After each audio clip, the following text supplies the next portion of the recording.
Welcome to Guided Spirit Conversations. I'm your host, Marla Goldberrg. This podcast has been created with you in mind to acquaint you with some of the most incredible metaphysicians and spiritual leaders from around the globe who have helped others change their lives. In this interactive hour, you will be offered insights and techniques to help you make a difference in your life. Don't forget to subscribe to the show on your favorite listening platform. And here we go, on to the show. Hello. How are you all doing today? Well, it's Thursday, so if it's Thursday, it's Guided Spirit Conversations Day, and I'm your host, Marla Goldberrg. Today we have a really exciting show. Riya Loveguard is with us, and Riya is a Starseed Light Language Activator. Riya's mission is to awaken and equip Starseeds, healers, and Lightworkers to fulfill their divine destiny. Riya has been nicknamed the Galactic linguist because of her ability to communicate in a variety of extraterrestrial light languages, explain the origins of other people's light languages, and activate in her students the capability to channel powerful galactic energies. Riya is also a quantum business strategist, bridging the gap between entrepreneurship and spirituality by imparting practical knowledge about business energetics and assisting lightworkers in translating their divine abilities into profitable brands. Welcome, Riya. How are you today? Very well. Thank you for having me. I'm so happy to have you. I'm so excited that we were able to find you because I had been wanting, you're my first light language linguist, galactic linguist, as you're called, onto the show. And I have been searching high and low because light language is a known but yet unknown modality of communication that Absolutely. and the fact that not only do you speak many languages, that you're a receptor to many galaxies and many languages, but that you can activate your students and help them to divinely build or step into their light language abilities. That's correct. My mission here on Earth is not just to channel light language, because there's many light language channels, and the more we awaken as collective, the more people activate their own ability to channel energy in the form of sound or writing. I do it in the form of sound, but of course, some people do it in the form of writing or art. However, I feel that as our understanding as a collective and our awakening as a global planet progresses, we're called to also have more intention and have more consciousness around different modalities. And light language is a perfect example of a modality that have been shunned for a little bit. On one hand side, we often hear light language spoken in different guided meditations or immersions, and it seems like something magical, but that is not meant to be understood. Well, I'm here to tell you, you can actually understand light language, and it's not as mystical as it may be. I'm actually here to bring this beautiful modality down to earth. And your first experience was with which galactic beings? With the Beings? Yeah, it was with the Arcturians. However, before I met them, actually, long before I met them, over a decade before I met the Arcturians, I was able to channel Arcturian language. It's just I didn't know it was Arcturian. Oh, that's so fascinating. So how did it come to you? Did a being show up or did something happen that was a catalyst for your being able to speak and understand the language? hmm So, how it happened was I had this mystical language since I was in my early 20s. And that activated actually in a church environment. I was in this kind of like charismatic church group, and that's when it activated. However, I thought it was just a gift from God and kind of, not meant to be understood, not meant to ever be used for anything apart from my own practice. Well, over 10 years later, I was in a very stressful position. I built a business which was failing and failed completely when at the beginning of COVID. But even before that, I was extremely stressed. And as a stressed entrepreneur, I was pursuing mindfulness, meditation, manifestation, just to get myself out of misalignment and get myself out of a life that I've created myself, but I wasn't very happy with. And my galactic family, the Arcturians, used the fact that I finally became open minded and capable enough to quieten my mind, that they started to communicate. And first communication happened in my previous business, which was very 3D. I was teaching women how to invest in real estate in Poland. And I was running a webinar. I lived in Australia, so there was a time difference. The webinar was taking place in the evening Polish time, but in Australia it was the middle of the night, which is when your pineal gland is most active. So I remember finishing this class and I couldn't fall back to sleep. I just lied on the sofa, half awake, and then bang, I was just taken into this, what I believe now is the fourth dimension, where time didn't exist. The present, future, and past all around parallel. And I met this female Arcturian being, which again, she didn't say I'm Arcturian. She then said she based tasks to follow. She said she's from a cold planet. That's what she said. Blue skin, bluish skin, beautiful, like Scandinavian, blonde hair, blue eyes, quite a dainty, delicate person.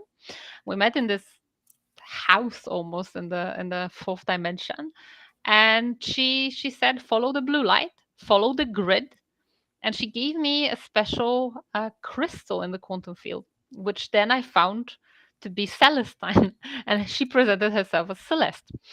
But I didn't really know what it was. I just thought, okay, it's just a guide or a spirit guide. And then I pieced it all together. I came across, she said also to learn about sacred geometry, which was really interesting, because this is how I discovered Arcturians were Arcturians. Because I started learning about sacred geometry. She presented me with a specific book that I found on Amazon, but it was really thick reading. It was very difficult, very dense to understand. So, not being able to read and absorb this quite technical mathematical knowledge and equations, I went the easy route. I put sacred geometry onto Gaia, and Matthias de Stefano series, the initiation popped on, and he was explaining about all the extraterrestrial races. I was like, that's them, that's Arcturians. And then I followed the grid, which I, again, didn't know what the grid was. So following the grid, I went to the only place I knew in Australia, which was like a part of the energetic grid of the Earth. And that was Uluru, that was the Ayers Rock. And I had a huge, very powerful experience. My husband, Aaron, had even more powerful experience, because he reunited with the Arcturian Council of Elders, his soul family, and he started channeling ever since. So this is how it started. It was very slow to begin, but then it accelerated, and straight away we knew we can't go back to life as normal, and we started doing and expressing ourselves with our supernatural gifts. That's pretty amazing. I mean, that's a great story. And how did you learn to, I mean, when you heard the light language, because could you give the audience just a sample of one galactic light language so they understand what we're talking about before I ask my question? Yeah. So I'll give you a bit of Arcturian. It sounds like Arabic, and many are available. So if a chance comes later on, I'm happy to channel others. But Arcturian sounds just like that. Terachtia hela hela barahatu ryushucha siya hemea hatu kia mahasuru hetia shura mahiasa maharetia hu erahla hatia huma iahashukuri yachsa erachta yachsa. Maybe I'll translate so it doesn't sound. So basically, this was the activation of your upper chakras. It was almost like a greeting from Arcturians, which is like, when you hear this, let your heart open, let your throat open, and let your third eye open. Open yourself up to what we're going to say. With the light language, it doesn't always come just with information. There's always energy in it.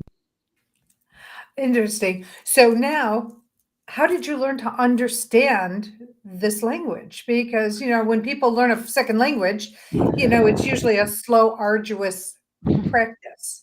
But I don't think so with you. I don't feel that's the way it happened with you.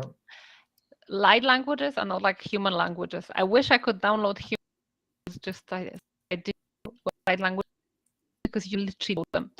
I'm in this arduous journey now. I've moved from Australia to Costa Rica and I'm learning Spanish, so I know exactly. It's not like that with human languages, although I must say I'm quite gifted in human languages too.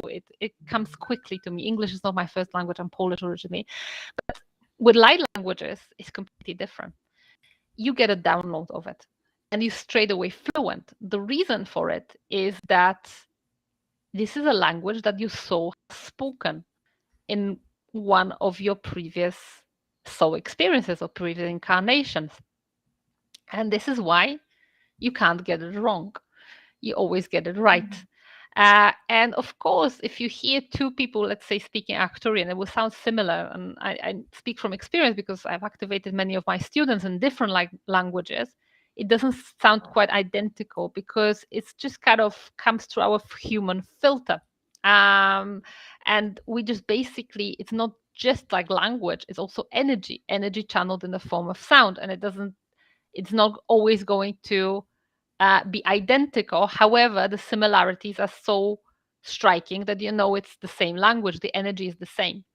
And how you learn to understand, this is something that I found comes with practice. I don't think it's just the practice, it's also when this language has a useful purpose, then it's much easier to understand. So I know that a lot of people who perhaps have a light language active and maybe channel themselves for years and years are asking themselves the question, what's the purpose of it? It just makes me maybe feel a bit better, maybe raise the vibration. Some people use it for healing, but don't think they can understand it or feel like maybe it's not even meant to be understood. What I've noticed is that when I'm using it to help people, to activate people, when I'm using it publicly for a purpose, this is when meaning opens up. I always get a meaning when I'm doing it for a purpose. And this is basically how it works. When you step up, the meaning is given to you. And sometimes the meaning is given to me after I've channeled. Sometimes even before I open my mouth and start speaking a extraterrestrial, another language, I already know what I'll say.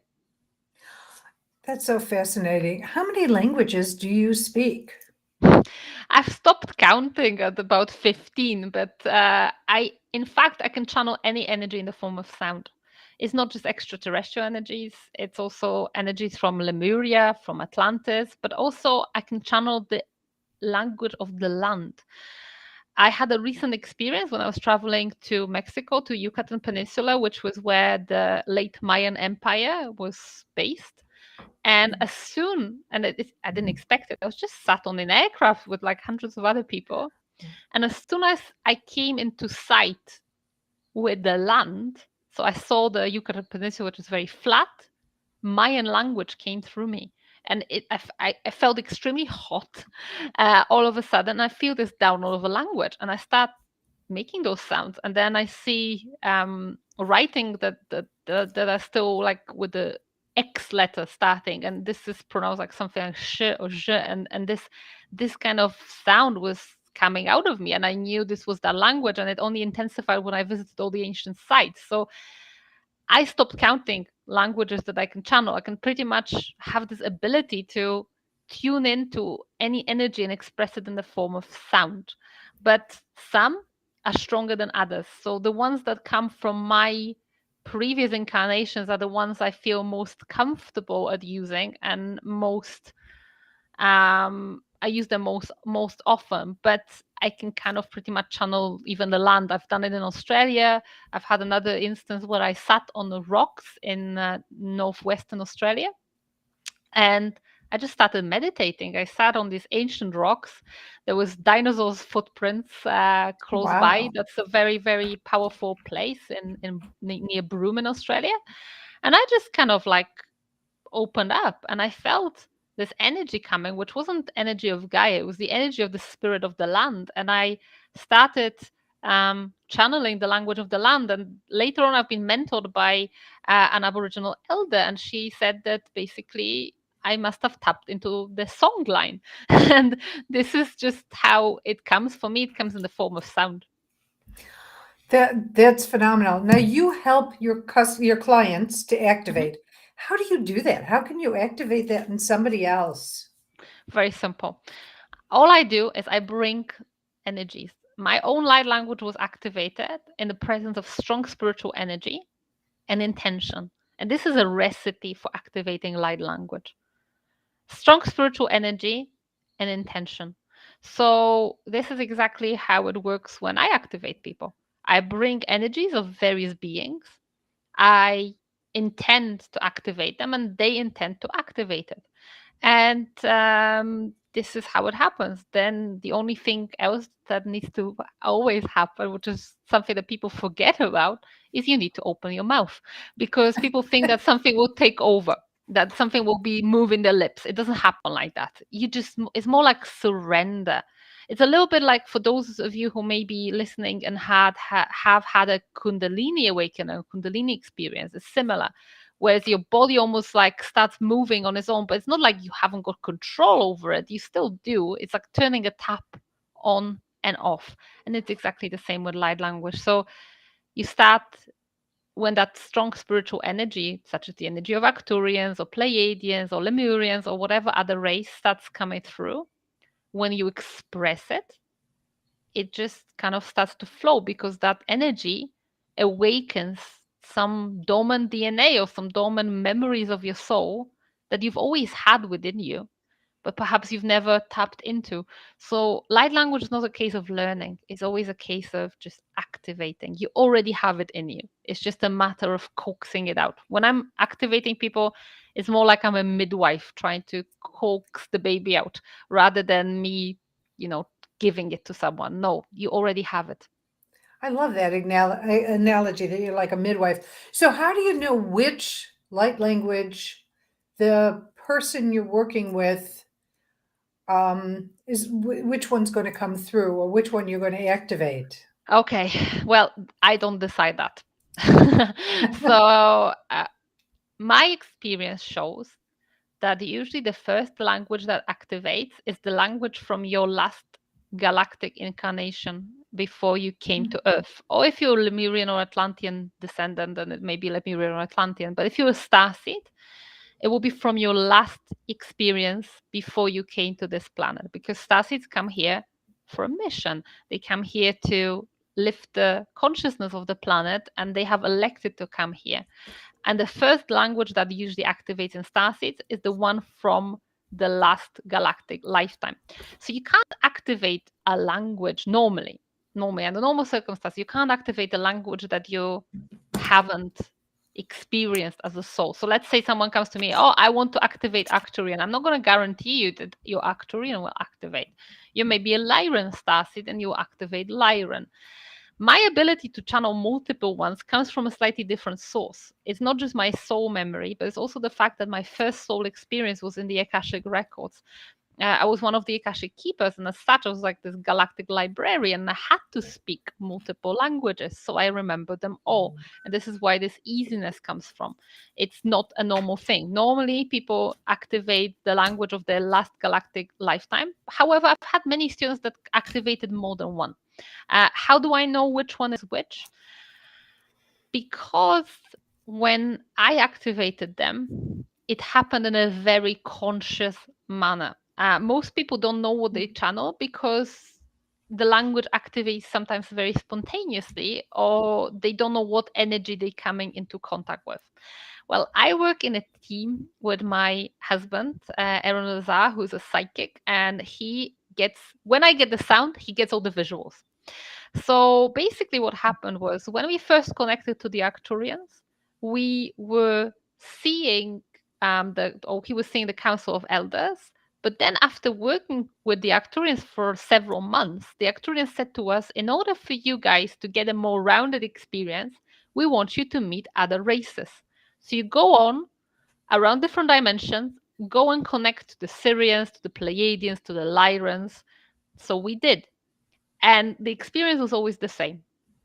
Aaron would go with his power of intention, and we would both elevate our consciousness into the quantum field, and he would get the visuals of the Syrians, of the Pleiadians, of the Lyrans, Lemurians, so on.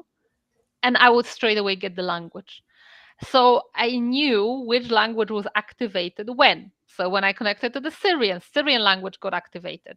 When I connected to the Pleiadians, Pleiadian language got activated. And then I started recognizing the same patterns in other people.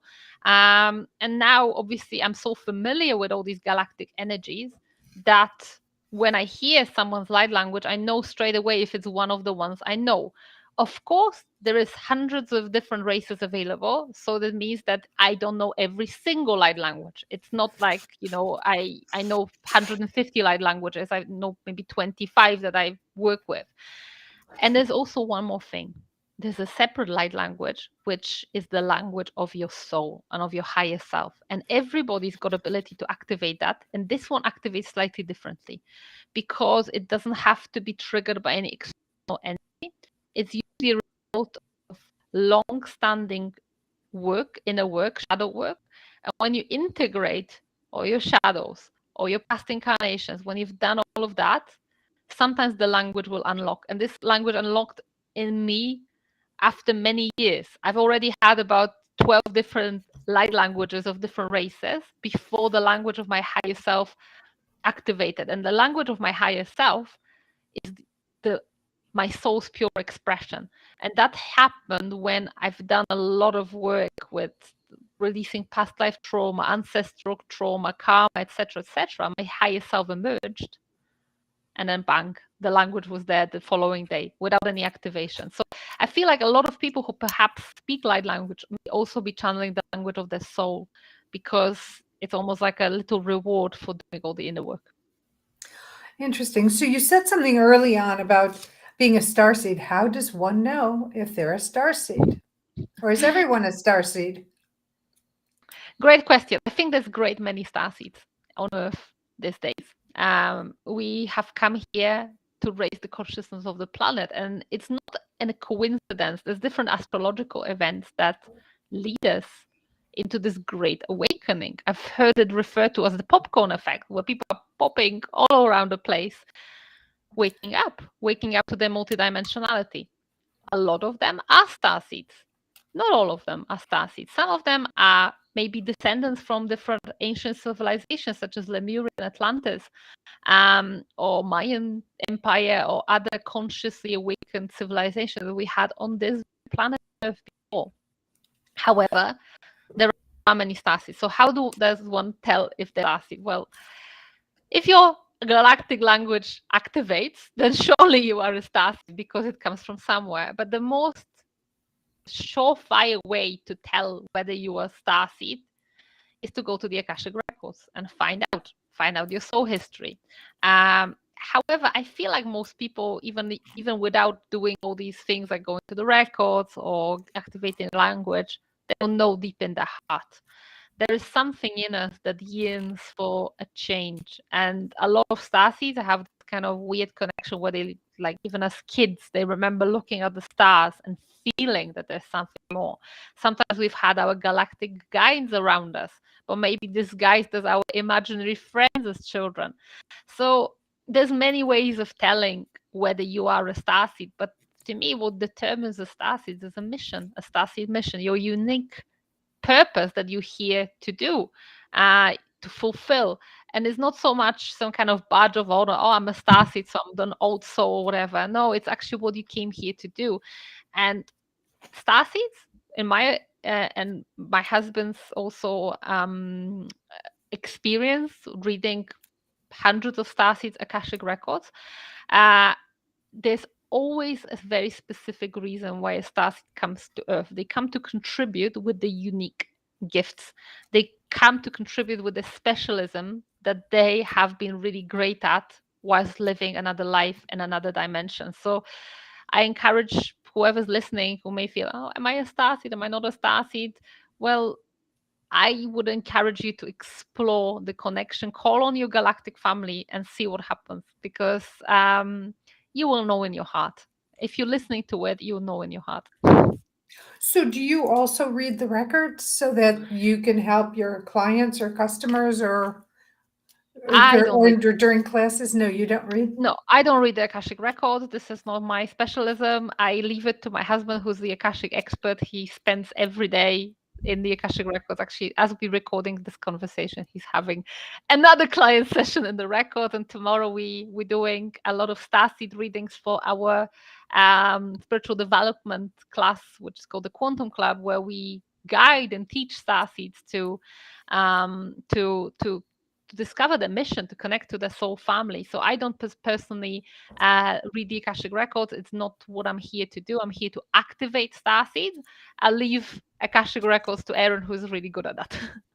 So, you two work as a team together when you're teaching in the Quantum Club Yes. or anything else. And you've got a class coming up. Did I read that correctly? Coming up soon? I think I've got classes every Thursday. So we've got a monthly membership group. It's like I call it a portal. It's called the Quantum Club, and every week we do have classes when we connect to different light beings. Some classes are with the Arcturians, some are with the Pleiadians. We also teach people how to develop the quantum skills, such as the light language, such as the Akashic records, such as channeling. So this is what we do every Thursday. It's a monthly membership. I'm sure we will link up to that.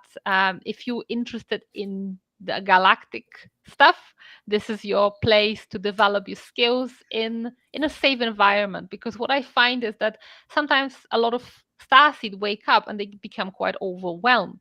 It's like, I'm awakened, now what? Or even worse, sometimes when you're a young, immature consciousness and you open up to the quantum field, not every energy is of the light, and people get overwhelmed and sometimes they feel spooked as well. So, what we do in the Quantum Club, we have a beautiful group of people at various stages of advancement where we connect to those races together.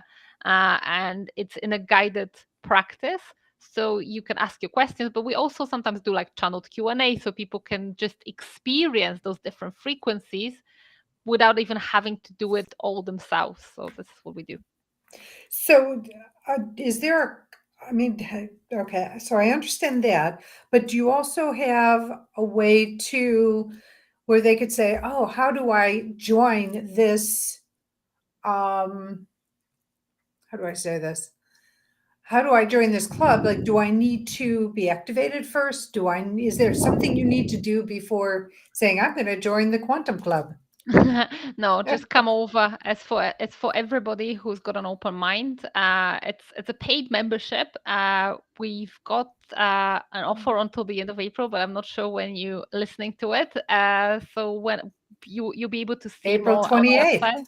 April 28th. Well, if it's April 28th, then April 29th is the Starseed workshop that we're holding in the Quantum Club. So last minute to join. If you're hearing this, we're going to have a full day event tomorrow, where we're going to be actually activating starseeds and doing all the basic starseed stuff. But no, you don't have to be activated. You will get activated. There's over 60 hours of recorded sessions with energy retained in them, so you can binge on it like you do with Netflix or whatever. And do you also do private sessions with people to activate them?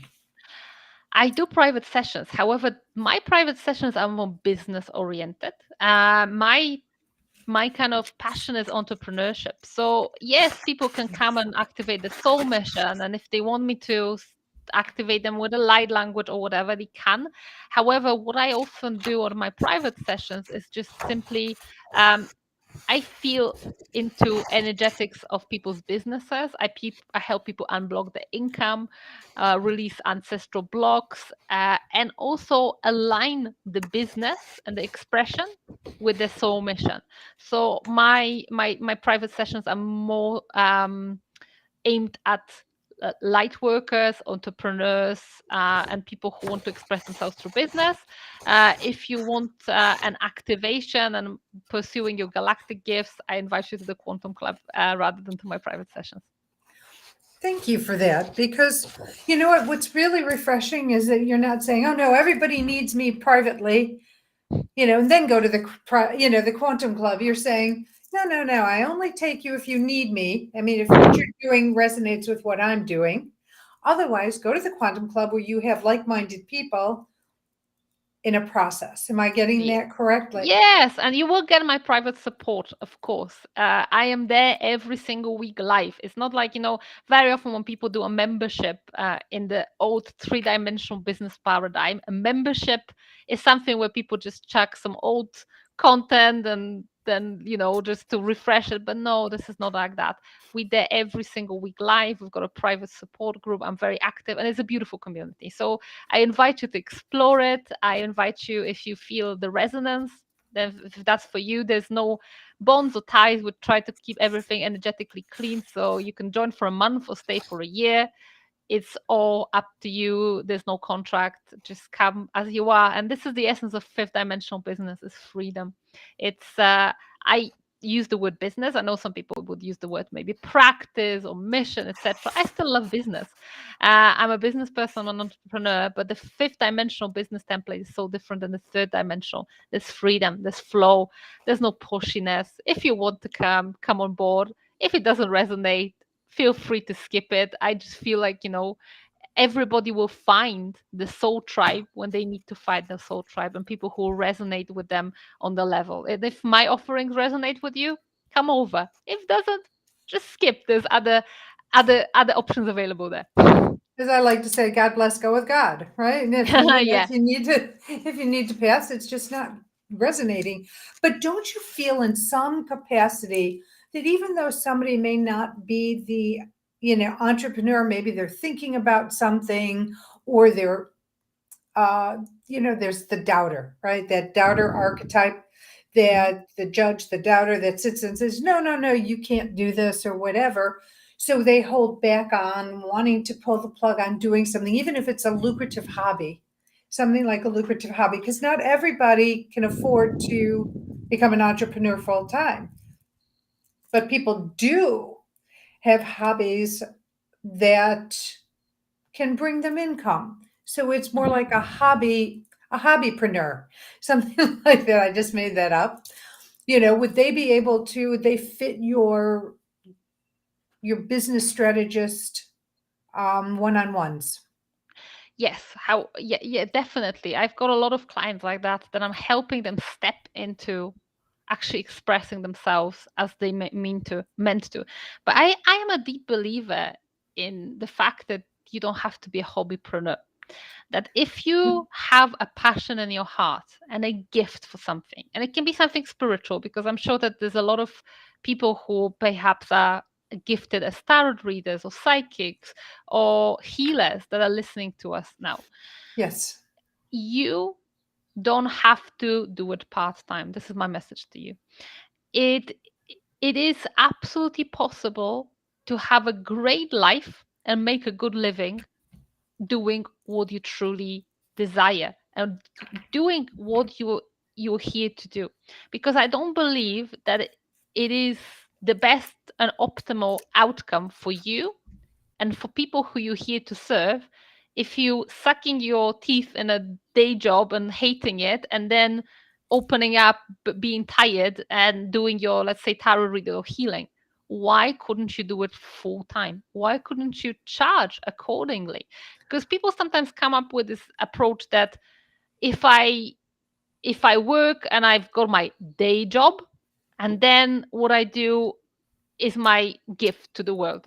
If you're happy with that, keep doing it. However, if you feeling like you're being really pulled apart because there is so much time commitment in your, let's say, day job that maybe you're not passionate about, but your passion and your heart lies elsewhere, my message to you is follow your heart. And it doesn't have to mean that you're going to ditch your job, or but perhaps you put more heart into your job. It's very difficult to have many things and juggling it. It's quite difficult to put your full attention and your heart into everything. So, by all means, if you want to get started small, part time, after hours, do it your own way. But if your passion in your heart is that I really want to be a healer, I want to serve people like that full time, then ask yourself a question. Are you going to serve more people by keeping your job and keeping your prices low? Or perhaps you're actually going to serve more people if you charge accordingly so that you can fulfill your commitment month to month, but do it full time. Of course there will be a doubt. Will I have the clients? Will I attract clients? Will money start flowing? Well, I'm Yeah. helping with all of that stuff. I deal with these things day in and day out. Those blocks and limitations are usually some conditioning programming from our childhood, from our ancestry, from the collective. Yes. You can deal with all of that, but first things first is look what's in your heart. As What's I your like to, passion? yeah, if your heart, if you're doing something that makes your heart sing, first of all, it's never work, right? It's always a pleasure because your heart's singing. So you feel great doing whatever it is you're doing. Sure. I really feel that a lot of people hold back because, yes, conditioning, like you're saying, but the bennies that they get at their job, and then like maybe they can make enough money to pay their mortgage, but not their health insurance or not their this or that Mhm. or their daycare for their kids, whatever it might be. And so I think that's some of the big holdbacks why people stay in their day job Mhm. instead of doing what makes the heart sing. And there's a fear factor, like you said, limiting beliefs. Yeah, I'm not probably the best person to speak about it because I've never had a day job for more than a few months. Right after when I was a student, I've always been an entrepreneur. I've never clung on to. I, I've my kind of goal has always been freedom, and I've crashed businesses. Mm. I've built and crashed. I've lost a lot of money. I've lost other people's money. So I've failed at business big time. And you know what? I've picked myself up and I'm still going strong. And it doesn't matter. I mean, I'm not saying that you need to fail spectacularly like I did, but at the same time, life still goes on. But I've never lost the heart. And I wouldn't have never chosen a different path. I would have never chosen a path of security over a path of freedom and passion.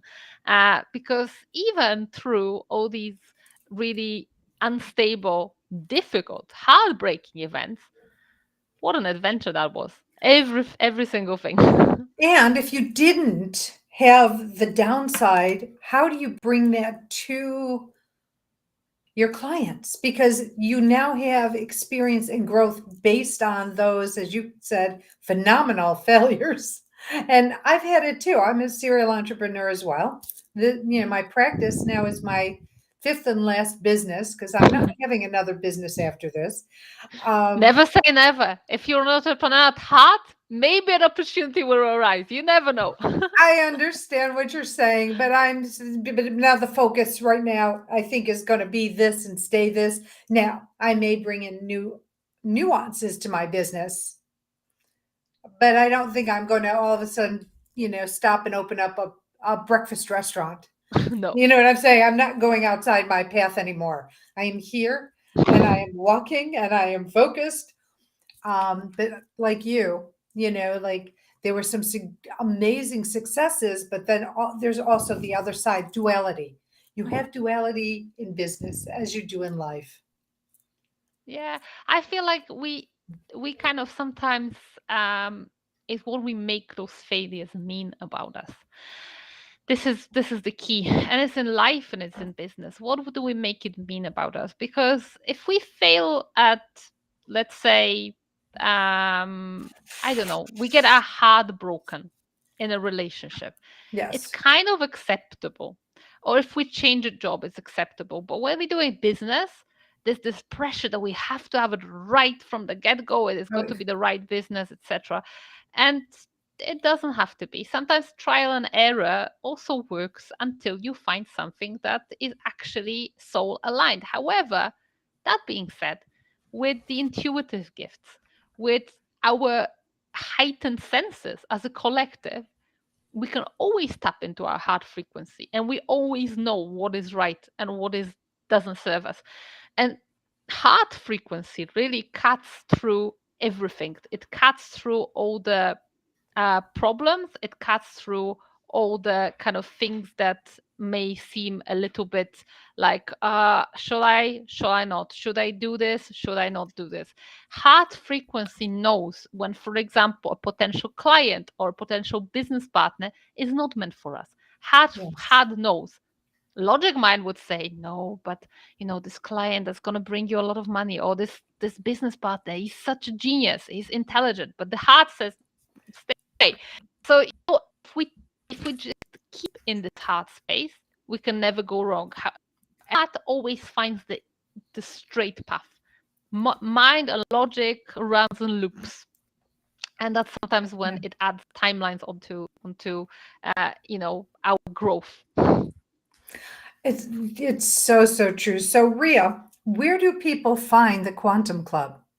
Is it Okay, yeah, we'll probably link up to that. But if you go onto my website, riyaloveguard.com, there is a button there as well, and you can see also all the other stuff that is there. So riyaloveguard.com.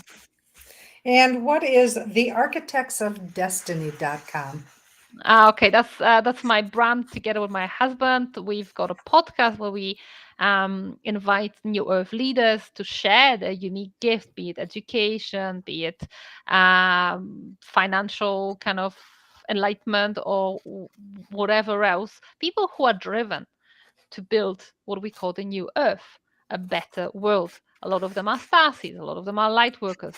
But we've had, enlightened accountants and educators and psychics and all sorts of people from all walks of life who are driven by this vision of a better world. So this is the architects of destiny, because we believe that we design our destiny on a personal level as well as on the collective level. So if this is something that speaks to you, check the architectsofdestiny.com. I have to tell you, that is a great website name. Okay. I just think that that's a fabulous name. So I am going to go check that out because I didn't know about that one. But I've been on your website many times, Yeah. checking things out. So I'm going to stop us here for a second. It's charity shout out time.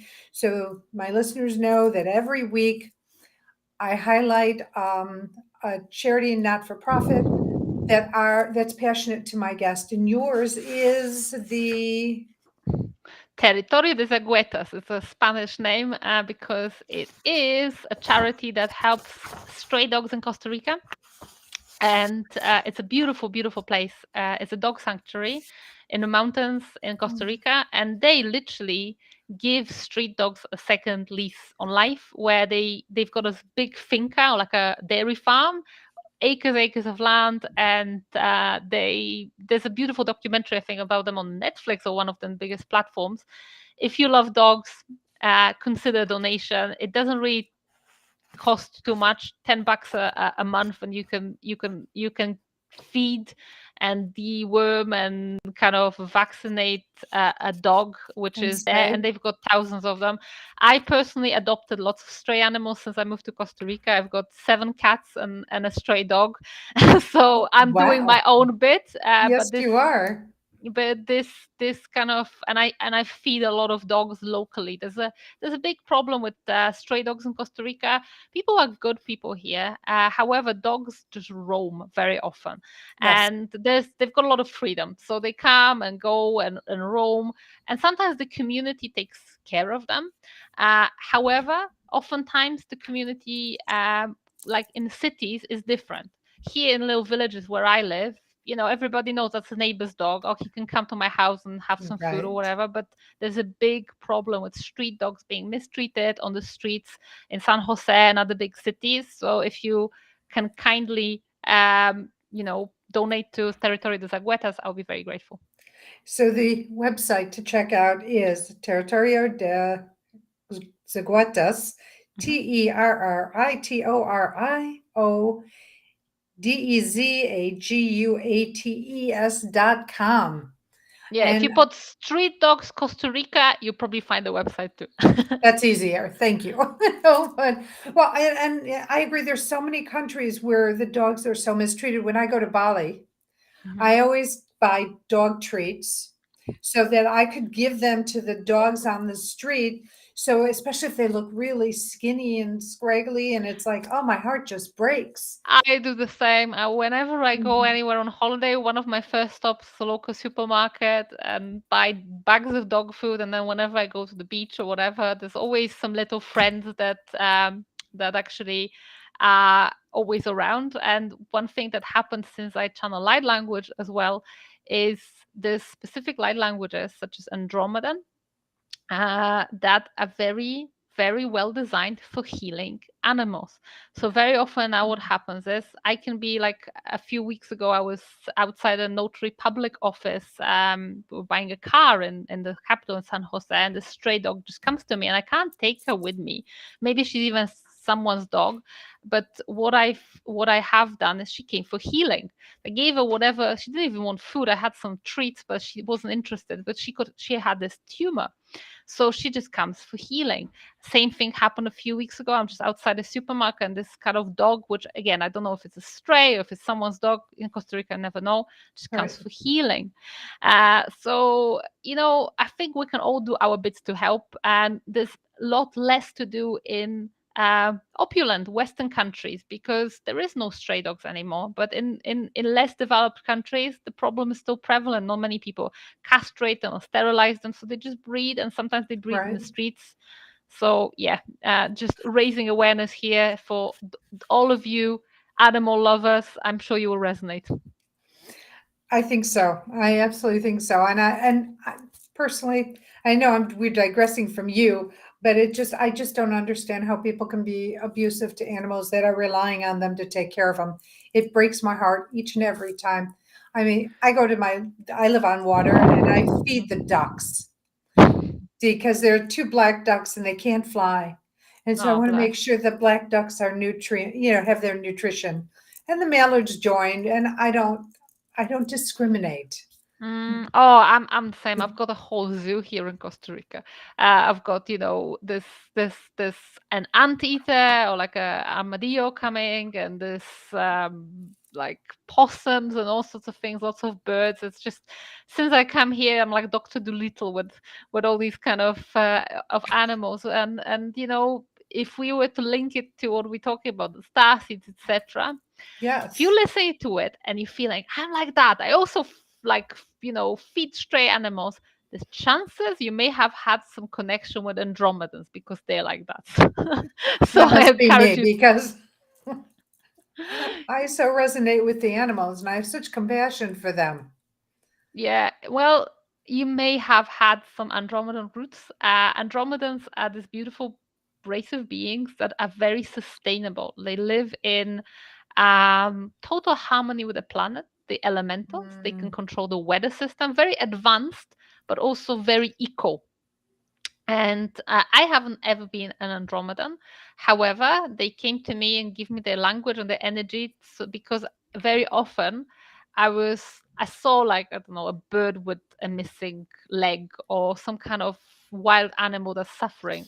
And I was like, I was putting this wish into the universe saying, I wish I could help, I could do something. And I don't know how to do something. I'm walking in the park and I see a bird struggling with one leg. Well, what can I do? And they've heard it and they came to me with the energy and they said, okay, we're going to give you the language. You can kind of use it to heal plants. You can use it to heal animals. You can just channel this frequency, give them relief from the pain, but also you can activate other Andromedan starseeds. And since then I have activated many Andromedan starseeds who are then furthering that kind of spirit of helping animals. So yeah. I would love to be able to heal, just walk around and be able to heal animals randomly that come to me. You probably You know, can. If you have this desire in your heart, call on the Andromedan energy. I'm going to channel a little bit of Andromedan language. I'm just feeling like, if that's okay, I feel like for all of you listeners who are animal plant lovers, maybe you will resonate. The language is very different. It doesn't sound like human language. It's a bit weird, it's a bit repetitive, but there will be energy. And okay, this is coming through now. So this energy will activate Andromedan starseeds. If anybody listening to it, if you feel like familiar, or maybe not the sound, but the sensation it gives you, the chances are you resonance. Andromedan. and this will be for you. So this is a gift to you from Andromedans.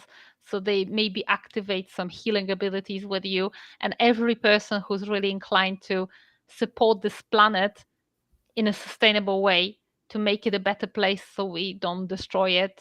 This this is gonna help you that frequency. So you okay if I I'm channel that? absolutely perfect. Absolutely. Do I close my eyes? Do I stay No, open? just Do I just just just do whatever you want. You can close your eyes if you want to. You can open up to receive this frequency. It will just wash over your field, and if anything awakens, it will be coming the days and months ahead, and perhaps you start feeling that connection even stronger. So here comes Andromeda.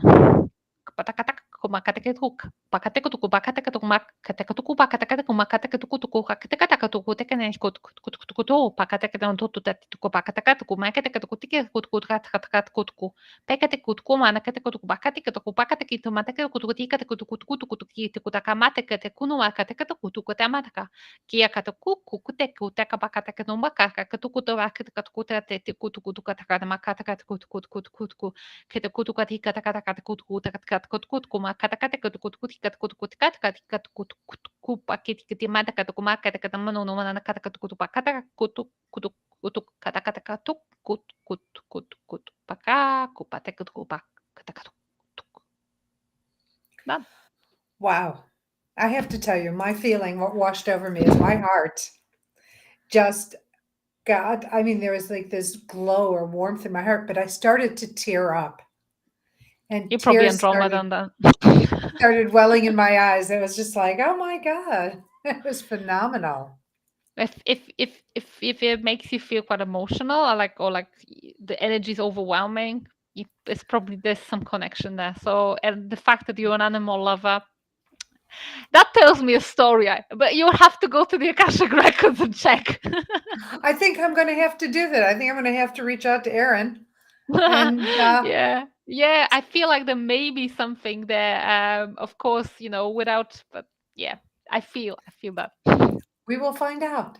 And this will be continued because I'll come back and share with you what's happened. So really exciting. So what have I not asked you about that you want others to know about light language activation or about your business strategy, um, channeling, or the work you do to help activate the business part of your energy work?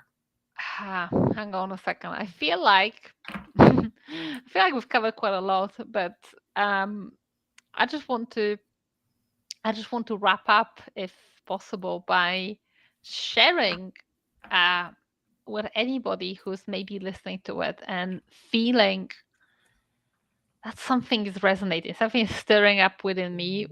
What do I do next? What can I do? How can I kind of progress that? Maybe this is kind of a message I want to give at the end. When you hear as a star seed, when you hear as an earth seed, when you're awakening to your own multidimensionality, I would love for you to know that it's very important, and an important message for me to you is that there's two layers to your inner work. So, yes, there's this pursuing higher dimensions, which is something we've been talking about here today, light languages, all these beautiful superpowers, bells and whistles, etc. But I also want to convey this message that it's very, very important that you put your energetic house in order when it comes to this third dimensional reality. And this means that when you awaken, it's not just about pursuing abilities and pursuing those higher powers, higher dimensions. It's also about resolving any trauma, karma from your ancestors. And as a starseed or as an awakened person, you have got the power within you to heal your whole family line, to heal your ancestry. And as you release those densities, as you release those traumas from past lives, from your own childhood, all these limitations, this deep energetic work is something incredible and that will pay dividends in this physical reality. So it's not just like when we opening up energetically that it's all nice and it's kind of like we feel great because we've got those superpowers and we feel like some heroes from a fantasy book, but you can actually translate it to very tangible three-dimensional results in your life when you start resolving energetic problems, when you find energetic causes to all your three-dimensional problems, they literally melt away and disappear. And this is the most profound work you can ever do. So, as a starseed, earthseed light worker, if there are areas of your life that feel like there's no flow of energy, just know that all your abilities can be channeled into resolving those energetic issues so that you can have the most abundant, amazing life in this dimension, in this physical human body.